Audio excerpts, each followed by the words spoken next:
Discover the secrets of hacking and cybersecurity with Cody Brown on Jason Cavness Hello, welcome to Jason Cavness Experience. Experience. I'm your host, Jason Cavness. I'm also CEO and founder of Cavness HR. At Cavness HR, we deliver HR to companies with 49 or fewer people. The Jason Cavness Experience is brought to you by Breeze Docs. Most small businesses don't have the automation or platform to compete for RFPs from the government. With Breeze Docs, they can do this for 80% faster. For more information, click on the QR code on the screen. Also, I'm hosting an event called Cavness HR Seattle's Got Tech on July 30th. We're going to have 10 outstanding tech companies demoing what they're building with a keynote followed by Kevin Goldsmith. Our guest today is Cody Brown. Cody, thanks for being here today. Yeah, absolutely, Jason. Thanks for having me. So, Cody, I always try to start off with like a kind of softball question. At least I think it's a softball question. Can you talk about either what you do for fun, what your hobbies are, or how you take care of yourself? Yeah, of course. Yeah, I mean, I love to hike. I love to go do fitness things. A lot of running, a lot of biking. All kinds of things like that. So you say biking, do you mean like cross country biking where you're on the road for 20 miles at a time, or Right. Yeah, just road biking. okay? Isn't there? I don't know. They said there wasn't there like something where they did like a group of people did a bike ride from here to Portland every year or something. I know they did it before COVID. Yeah, I'm not familiar with that one. Okay. Normally, I'm doing it solo. Okay. What do you usually do? Drive around Seattle pretty much, or hmm bike around Seattle? Right. Okay. And then how far do you usually run? Maybe 20 miles, somewhere around there. Okay. Hey, scoot up just a little bit more. Okay. Yeah, like yeah, about 20 miles hmm per day or per week. Maybe a few times a week if I can. Okay, man. That's impressive. I get tired driving 20 miles a day. So how long you been a runner? Quite some time, probably maybe like 10 years now. Yeah. Yeah, I love running. I think it's one of those things where you can just go out the front door, just start running, and there's no real prep required or anything like that. So what is cybersecurity?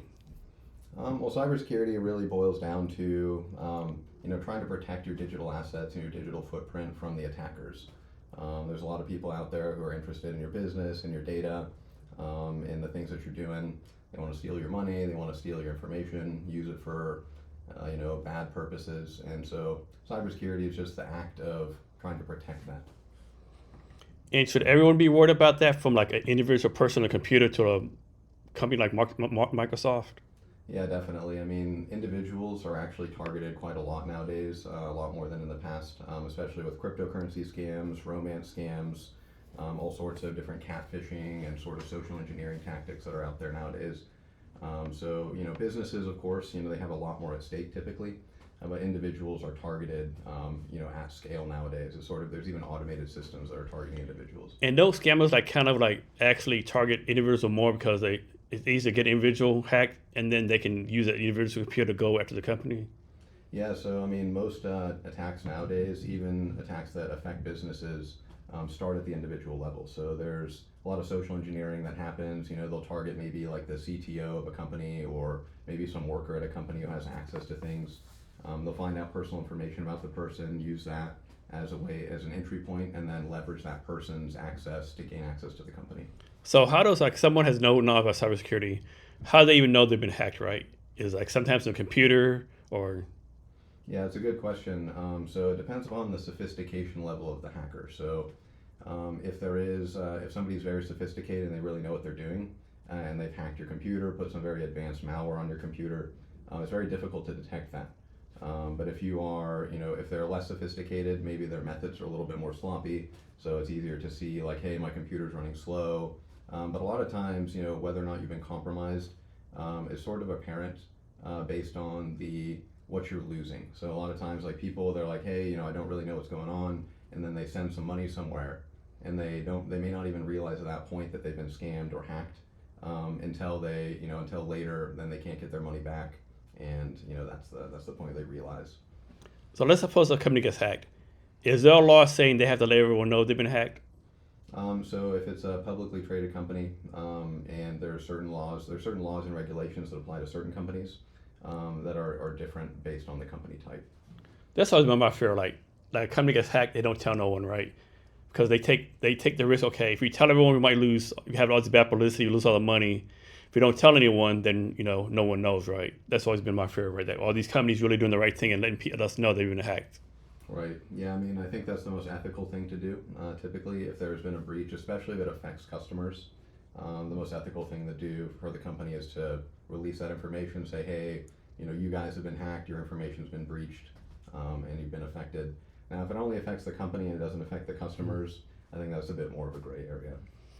Now, when companies get hacked, is one. Of course, I think one of the reasons I always hear like these hackers they do like blackmail, like give us $1 million or whatever. But they also hack people in order like to get people's personal data and sell it on the dark web or something.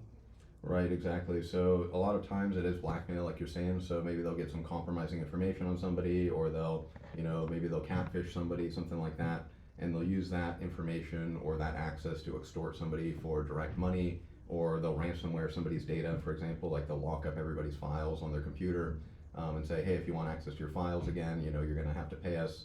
But yeah, a lot of times, if it's at a company level, then they'll do kind of similar tactics, but it's more starting at the individual level and then expanding to the company. So, what's your recommendation? Let's suppose I'll make this up. Suppose there's ABC Tone Company. They make a lot of money and they get hacked. The hackers say, "Give us $1 million." Do you recommend the company pay the $1 million, or they try to fight it through cybersecurity means or something else? So, we would typically like to never recommend paying the ransom if possible. But there are some cases where it's just kind of a risk decision at the company level. So they have to make that determination individually. With small businesses and medium-sized businesses especially, a lot of times a ransomware event can be the end of that company. So they may never recover from that data if they lose all of their data, all of their customer data, especially their intellectual property. They may not be able to recover, and there may be a risk decision to pay that ransom. My thought process would be like, if I pay the $1 million, what's to keep them from just doing it again, right? Right, or even releasing the data back to you. I mean, what would are you stop going to them? trust some thieves? I don't know about that. Right, yeah, and you kind of hope that's all you can really do, is hope that the hackers have some kind of integrity. It kind of sounds funny, but you hope that if they demand some ransom and you pay it, you hope that they follow through and get your information back. But a lot of times they don't. In fact, we run into some ransomware that we reverse engineered, and there's actually in the code we could see the location where they could decrypt the files and give you your files back doesn't even exist. So the ransomware basically it'll steal all your files, encrypt them, and even if you paid the ransom, the attacker doesn't even have the ability to give you your files back. Man. So what else are like some common misconceptions or common mistakes as far as cybersecurity? I think one of the more common ones is thinking that it could never happen to you. So a lot of times, it's just like any other crime. A lot of times people think, oh, this is something that happens to other people, or it's something that could never affect me. I'm not important enough. But we found over time, especially with the advent of the romance scamming and a lot of the social engineering type of attacks, that pretty much everybody is a target nowadays, regardless of how much money you have. Old people or elderly folks, they have a big problem with this as well right now.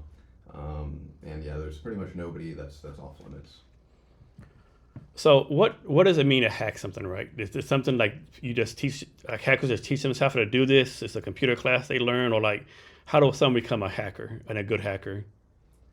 So I'd say that there's a few ways of thinking about it. So there is definitely the technical side of hacking, and this is where somebody is looking at software or an operating system, something like Microsoft Windows or some sort of web application or program, and they're very smart. They're looking for vulnerabilities and mistakes that the programmers made when writing that application, and then they try to write an exploit or something that's called an exploit, which is some very specialized code that they're able to send at the program, make the program break, and then gain access to the computer that way. And that is much more sort of advanced types of hacking. That is a lot less common nowadays. Now a lot of hacking starts with social engineering. So the sort of misconception that's out there is if you've seen the movie Hackers or some of those kind of the dramatic representations, you see somebody sitting behind a keyboard and just like typing a bunch of words, and then some magic happens, and then they gain access to a computer. That used to happen a lot in the old days because there was a lot of insecure software out there. But nowadays it's a lot harder to do that because people are much more security aware. So nowadays a lot of times it starts with some sort of clever social engineering attack where they impersonate somebody or they do some research on you, they send an email to you, make you click a link, things of that nature.